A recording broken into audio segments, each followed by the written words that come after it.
Baik, jadi kalau terdakwa mengajukan banding ya karena tidak terima dengan putusan yang dijatuhkan oleh majelis hakim pengadilan negeri atau pengadilan tingkat pertama ya, itu memang hak hak terdakwa.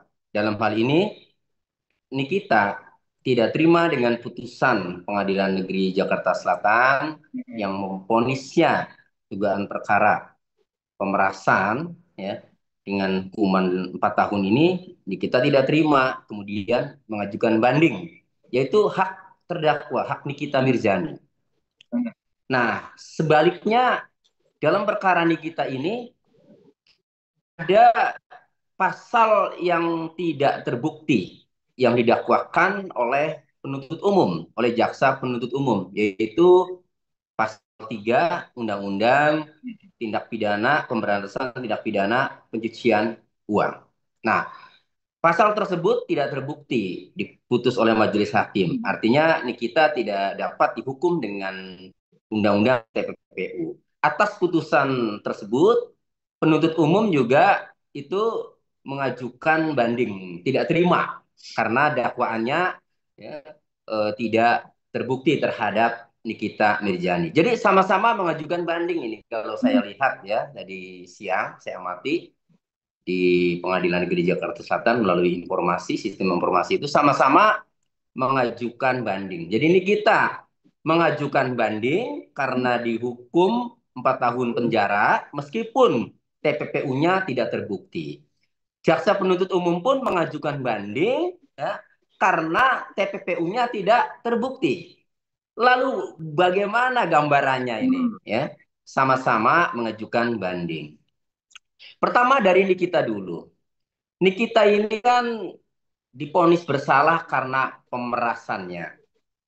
Sehingga dia tidak terima karena ponis pemerasannya yang 4 tahun itu dan denda 1 miliar. Apabila tidak dibayar maka diganti kurungan 3 bulan. Tidak terima karena pemerasannya itu dihukum atau diponis bersalah. Kalau TPPU-nya kan sudah menguntungkan kita tuh. Tidak terbukti, tidak dihukum. Nah, bagaimana analisanya? Jadi begini, yang namanya banding, ya kasus Nikita ini, maka ada 3 kemungkinan. Pertama, ya ini dari banding Nikita. Kemungkinan pertama, ya bisa jadi bandingnya diterima, kemudian putusannya itu dirubah, ya bisa jadi putusannya itu dirubah, dibebaskan Nikita dari dakwaan pemerasannya. Bisa jadi juga hakim banding menguatkan putusan pengadilan negeri atau sama tetap 4 tahun dan bisa jadi juga lebih dari 4 tahun. Hakim banding mengadili sendiri lebih dari 4 tahun memperbaiki putusan pengadilan negeri Jakarta Selatan. Jadi ada 3 kemungkinan. Ya, bisa dikabulkan bandingnya kemudian bebas, bisa juga sama, ya, dan bisa juga lebih putusannya. Itu konsekuensi daripada mengajukan banding terdakwa. Nah, kemudian jaksa juga mengajukan banding. Bagaimana analisanya? Ini jaksa terkait TPPU. Nah, kalau jaksa ini selain TPPU ya mengajukan banding itu pasti sudah prosedural atau sudah normatif ya.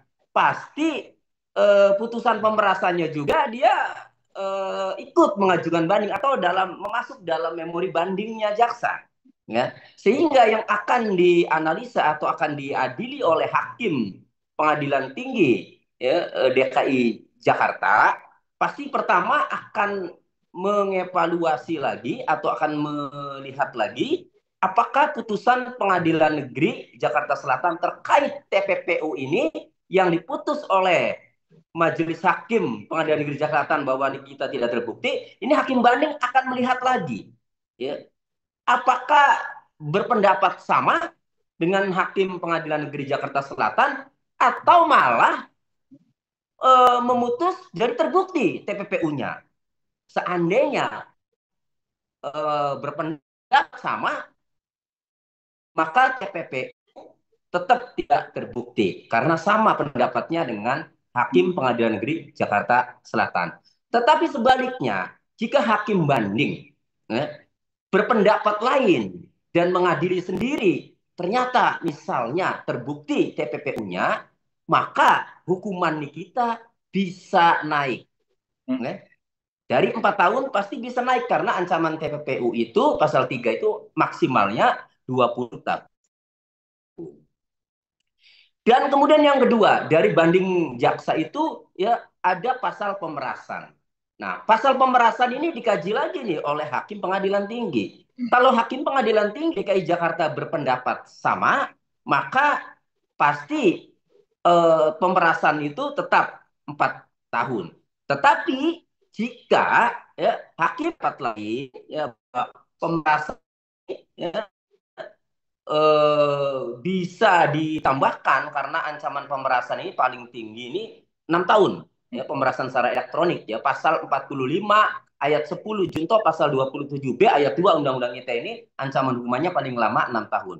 Nah, jika berpendapat lain ya bisa jadi ya hukumannya itu lebih dari 4 tahun meskipun TPPU-nya tetap tidak terbukti. Tetapi kalau TPPU-nya dinilai oleh Hakim Pengadilan Tinggi terbukti, maka otomatis akan diambil hukuman yang paling tinggi. Hukuman yang paling tinggi adalah pasal TPPU, yaitu paling lama 20 tahun. Nah, jadi akan dikaji semua, baik dari memori bandingnya Nikita, ya, tidak terima dengan pemerasan, maupun memori bandingnya penuntut umum yang tidak terima dengan TPPU-nya tidak terbukti maupun pemerasannya yang 4 tahun ya. Nah, kalau ada beberapa pasal gabungan tindak pidana ya, pasal berlapis lah bahasa orang awam, maka yang diambil itu kalau memang terbukti semuanya, maka yang diambil itu adalah pasal yang hukumannya paling tinggi. Itu aturannya. Nah, jadi ambil yang paling tinggi. Artinya kalau TPPU-nya itu terbukti, maka ancaman hukumannya itu atau vonisnya itu bisa menggunakan pasal TPPU. Ya, artinya di atas 6 tahun karena kalau pemerasan secara elektronik tadi paling lama tuh 6 tahun. Tapi kalau TPPU-nya terbukti, maka bisa lebih. Nah, semuanya itu ya akan dikaji oleh hakim pengadilan tinggi atau hakim banding. Nah, jadi konsekuensi terdakwa mengajukan banding, ya memang harap-harap cemas, ya pasti cemas karena ada 3 kemungkinan tadi kan, ya bisa jadi diputus bebas atau dikurangi hukumannya, bisa jadi sama menguatkan putusan pengadilan negeri, bisa jadi juga lebih ya dari hukuman dari putusan pengadilan negeri. Begitu. Nah ini Mas Tony dari kuasa hukum nih, kita ini kan banding ini berfokus pada pasal 27B soal ancaman. Dia itu katanya soal banding itu kemarin tadi bukan kemarin maksudnya baru tadi diajukan ini. Menurut Mas Tony gimana melihatnya itu? Soal pasal 27B soal ancaman katanya. Iya. Betul. Jadi pasal 27B ayat 2 Undang-Undang ITE itu kan mengatur tentang pengancaman dan pemerasan secara elektronik. Jadi barang siapa dengan sengaja mendistribusikan atau mentransmisikan ya, konten ya yang isinya itu ya, mengancam ya, untuk mengancam pencemaran atau ya, mengancam membuka rahasia ya, dengan maksud untuk menguntungkan diri sendiri ya, memaksa orang agar menyerahkan barang baik itu milik orang tersebut maupun milik orang lain. Jadi pasal 27B ayat 2 itu ya kita menyimpulkannya paling gampang itu pengancaman dan atau pemerasan secara elektronik. Arti secara elektronik itu dilakukannya bukan secara verbal langsung, bukan ketemu langsung, melainkan melalui ya, alat elektronik, yaitu melalui handphone dan melalui media sosial, ya, melalui WhatsApp, kan itu. Nah, tidak ketemu langsung. Nah, yang ketemu langsungnya itu ada pasalnya lagi, yaitu pasal 369. Makanya dakwaan alternatif ya yang pertama keduanya itu ya itu adalah pasal 369 oleh hakim tidak dipertimbangkan lagi karena dakwaan pasal pertama yaitu pasal 27B ya, pasal 45 ayat 10 junto pasal 27B ayat 2 Undang-Undang ITE sudah terbukti karena isinya sama. Cuma bedanya kalau 369 itu verbal langsung ancamannya. Tetapi kalau 27B ayat 2 itu adalah lewat telepon atau lewat WhatsApp, lewat elektronik ya dengan sistem elektronik. Itu. Nah, memang pasti tidak terima itu karena yang terbukti itu pasal 27B ayat 2 junto pasal 45 ayat 10 Undang-Undang ITE itu. Kalau TPPU-nya kan tidak terbukti. Nah, jadi pasti dia banding tidak terima karena pasal 27B ayat 2 junto pasal 45 ayat 10 Undang-Undang ITE itu. Nah, lalu bagaimana? Apakah bandingnya atau tidak terimanya dengan dinyatakan bersalah melanggar pasal 27B ayat 2 junto pasal 45 ayat 10 itu, apakah nanti bisa berubah putusannya? Seperti yang tadi saya jelaskan, bisa jadi berubah ya, hukumannya dikurangi atau bebas ya, bebas dari dakwaan pasal tersebut seperti TPPU. Bisa jadi juga hukumannya sama, menguatkan putusan pengadilan negeri. Dan yang terpajak bisa jadi juga hukumannya malah lebih tinggi. Itu jadi ada tiga kemungkinan. Itu atas atau konsekuensi dari bandingnya terdakwa Nikita Mirzani itu. Satu lagi nih Mas Tony yang menarik nih. Mail justru tidak mau banding. Karena kata dia sih, gue takut banding nanti ponisnya jadi 7 tahun lagi katanya. Nah itu gimana Mas Tony? Terkait Mail lebih lebih memilih tidak banding gitu. Karena takut ponisnya ini malah bertambah gitu. Iya.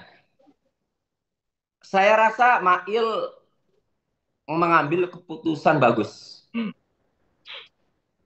Berarti kalau tidak banding itu Mail ya, pertama mungkin bisa saja Mail sering mendengarkan ya, kan di lapas itu sering ketemu dengan para napi kan. Ya, mungkin mendapat cerita-cerita seperti itu. Apa hati-hati loh, banding nanti menambah tinggi kan gitu putusannya. Bisa jadi Mail ya mendengarkan cerita-cerita tentang putusan itu, kemudian banding jadi tinggi kan. Yang kedua, bisa jadi juga Mail ini karena memang orang yang di depan dalam perkara ini adalah Mail yang komunikasi dengan Dokter Reja Gladys. Bisa jadi juga Mail ini merasa bersalah sehingga diputus 3 tahun itu ya sudahlah dijalani kan. Toh ya pasti Mail juga paham.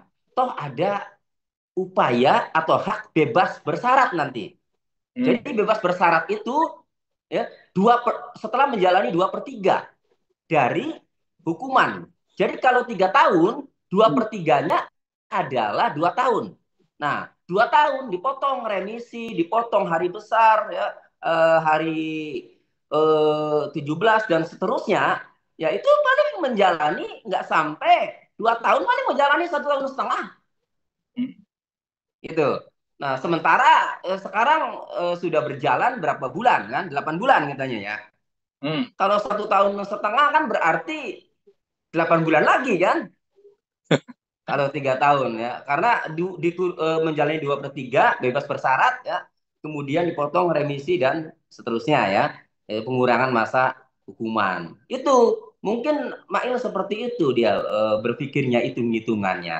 Ya, jadi yang digarisbawahi adalah Mail mungkin merasa bersalah ya, karena kalau merasa bersalah itu banding pun takut kan itu, takut lebih besar kan dari pengalaman-pengalaman atau cerita-cerita teman-temannya mungkin di lapas atau di rutan. Itu menurut saya. Ya, jadi saya rasa Mail dari hitung-hitungan dia ya, saya menilainya Mail sudah mengambil keputusan terbaik. Oke. Gitu. Nah, lain lagi dengan Nikita. Kalau Nikita ini kan merasa tidak bersalah, merasa tidak melakukan pemerasan. Jadi mungkin yang dia perjuangkan adalah dia harus bebas. Karena di otaknya, di pikirannya dia merasa tidak melakukan pemerasan. Nah, jadi itu hak dia untuk banding dan perjuangannya adalah untuk bebas. Tetapi konsekuensinya tadi tiga kemungkinan kan. Itu kemungkinannya hukumannya dikurangi atau dibebaskan dari dakwaan. Kemungkinannya yang kedua adalah sama putusannya, menguatkan putusan pengadilan negeri, dan kemungkinan yang ketiga bisa lebih tinggi kalau TPPU-nya terbukti. Berarti kalau saya sepertinya hakim pengadilan tinggi ini paling aman ya menguatkan putusan pengadilan negeri. Menguatkan putusan itu berarti bandingnya diterima. Jadi kalau bunyi putusan itu bandingnya diterima, tetapi putusannya itu menguatkan putusan pengadilan negeri, yaitu dengan vonis pengadilan negeri Jakarta Selatan kan, dengan vonis 4 tahun dan denda 1 miliar, ya, dengan ketentuan apabila tidak dibayar ada diganti dengan kurungan 3 bulan. Kenapa saya memprediksi itu, ya, sama putusannya dengan pengadilan negeri Jakarta Selatan? Karena kalau pemerasan, ya, sudah ada uang yang diterima Nikita, itu persoalannya. Sulit sekali untuk bebas. Itu persoalannya. Nah, bagaimana kalau dalilnya tetap, memori bandingnya, dalilnya tetap kesepakatan? Itu kan kesepakatan. Penyidik, jaksa, dan terutama hakim dalam memutus perkara, ya, yang dicari itu bukan kesepakatan atau tidak, tetapi unsur pidananya dan mens reanya. Artinya mens rea itu niat melakukan kejahatannya. Ada atau tidak. Nah, seperti yang saya dengarkan dari pertimbangan majelis hakim saat memutus, mengancam atau ancaman pencemaran atau ancaman akan membuka rahasia, itu majelis hakim menjelaskan dalam pertimbangannya itu dibuktikan, terbukti dengan ketika menyampaikan ke dokter Reza Gladys bahwa Kak Niki mau speak up loh. Kak Niki mempunyai produk-produk Reza Gladys.